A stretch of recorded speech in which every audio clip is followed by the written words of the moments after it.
Deliberate diversity does not create harmony in an organization. I remember my good friend and mentor, Dr. Roosevelt Thomas, the original thought leader in the diversity management movement, used to say all the time, people assuming that diversity creates harmony are sadly mistaken. When you introduce new perspectives into an organization, it's going to be a challenge for a lot of people to embrace it.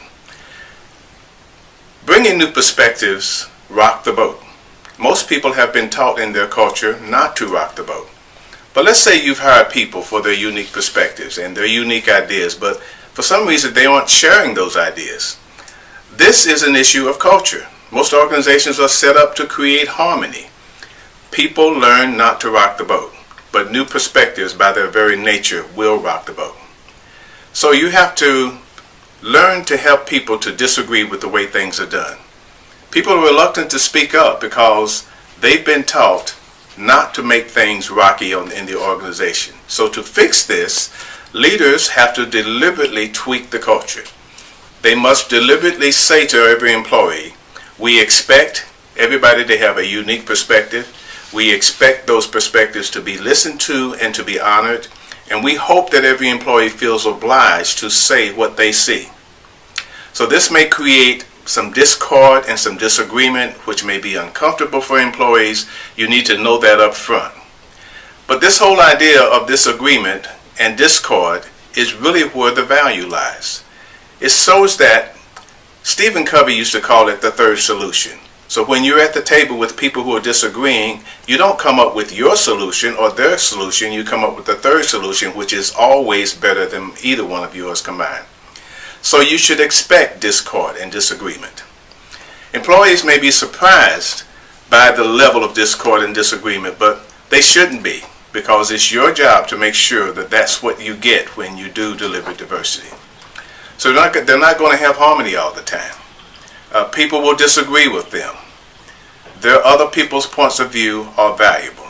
So they may find this challenging, but that's what you sign up for when you're looking to get more innovation and better problem solving and a more accurate prediction, because you take advantage of the perspectives of employees.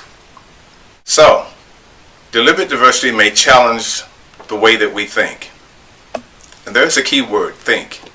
I've always been a fan of the IBM slogan by Thomas Watson Sr. that says think. And most people ask me, I wonder why he had that slogan. We're human. We think all the time, don't we?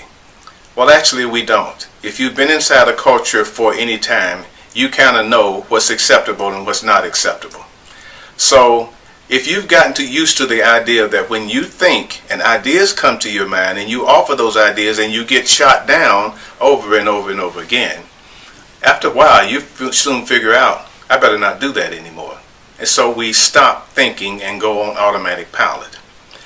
Well, deliberate diversity is an opportunity for you to go back into your thought mode, for you to actually think of new creative ways out of your own life experiences, out of your own worldview, and actually put those on the table with the idea now that your leadership and your management is not only expecting it, but are telling you that you have an obligation to the success of the organization to put those ideas on the table.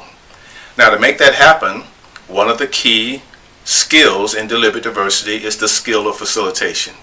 Facilitation is really about ensuring that every voice is heard, to make sure that everybody's point of view gets on the table, gets a fair hearing, and gets included in what I call the pool of knowledge before we come up with the final decision. One of the things that facilitators do that most organizations don't do is that they, at the beginning of any conversation, establish a set of what we call operating norms. Those norms are things like we will respect all voices in the conversation. We will honor all of opinions. We will listen intently. We will maintain confidentiality. We will limit our speech so that other people have an opportunity to provide input. Those are the types of things that facilitators do to make the conversation comfortable and productive. So employees will then learn that they can speak up. They can have their voice heard. They will be disagreed with. It may feel uncomfortable, but in the end, we get better results.